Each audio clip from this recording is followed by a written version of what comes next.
శ్రీభూతనాథ భుజంగ స్తోత్రం. శ్రితానంద చింతామణి శ్రీనివాసం సదా సచ్చిదానంద పూర్ణ ప్రకాశం ఉదారం సుదారం సురాధారమీశం పరం జ్యోతిరూపం భజే భూతనాథం విభుం వేద వేదాంత వేద్యం వరిష్టం విభూతిప్రదం విశ్రుతం బ్రహ్మనిష్టం విభాస్వ ప్రభావ ప్రభం పుష్కలేష్టం పరం జ్యోతిరూపం భజే భూతనాథం పరిత్రాణదక్షం పరబ్రహ్మసూత్రం స్ఫురచ్చారుగాత్రం భవద్వాంతమిత్రం పరం ప్రేమ పాత్రం పవిత్రం విచిత్రం పరం జ్యోతిరూపం భజే భూతనాథం పరేశం ప్రభుం పూర్ణకారుణ్యరూపం గిరీశాదిపీఠోజ్వల చారుదీపం సురేశాది సంసేవితం సుప్రతాపం పరం జ్యోతిరూపం భజే భూతనాథం హరీశాన సంయుక్త శక్త్యైకవీరం కిరాతావతారం కృపాపాంగపూరం కిరీటావతం సోజ్వలత్పించభారం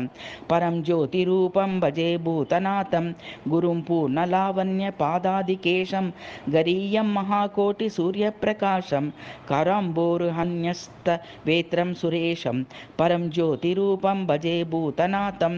మహాయోగపీఠే జ్వలంతం మహాంతం మహావాక్యసారోపదేశం సుశాంతం మహర్షి ప్రహర్షప్రదం జ్ఞానకందం పరం జ్యోతిరూపం భజే భూతనాథం మహారణ్యమన్మానసాంతర్నివాసన్ అహంకార దుర్వార హింసా మృగాదీన్ నిహంతం కిరాతావతారం చరంతం పరం జ్యోతిరూపం భజే భూతనాథం పృథివ్యాదిభూత ప్రపంచాంతరస్థం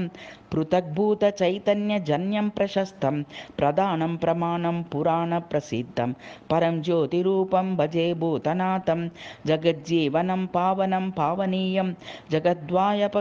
జగద్వాపకం దీపకం మోహనీయం సుఖాధారమాధారభూతం తురీయం పరం జ్యోతిరూపం భజే భూతనాథం ఇహాముత్ర సౌఖ్య సంపన్నిదానం మహద్యోనిమవ్యాహతాత్మాభిధానం అహ పుండరీకాననం దీప్యమానం పరం జ్యోతిరూపం భజే భూతనాథం త్రిలాకస్థితం సుస్థిరం జ్ఞానసంస్థం త్రిధామ త్రిమూర్త్యాత్మకం బ్రహ్మసస్థం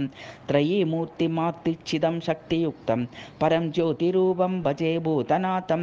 ఈడాం పింగళాం సత్ సుషుమ్నాం విశంతం స్ఫుటం బ్రహ్మరంధ్ర స్వతంత్రం సుశాంతం దృఢం నిత్య నిర్వాణముద్భాసయంతం పరం జ్యోతిరూపం భజే భూతనాథం అనుబ్రహ్మ పర్యంత జీవైక్య బింబం గుణాకారమత్యంత భక్తానుకంపం అనర్గం శుభోదర్కమాత్మావలంబం పరం జ్యోతిరూపం భజే భూతనాథం ఇది శ్రీ భూతనాథ భుజంగ స్తోత్రం.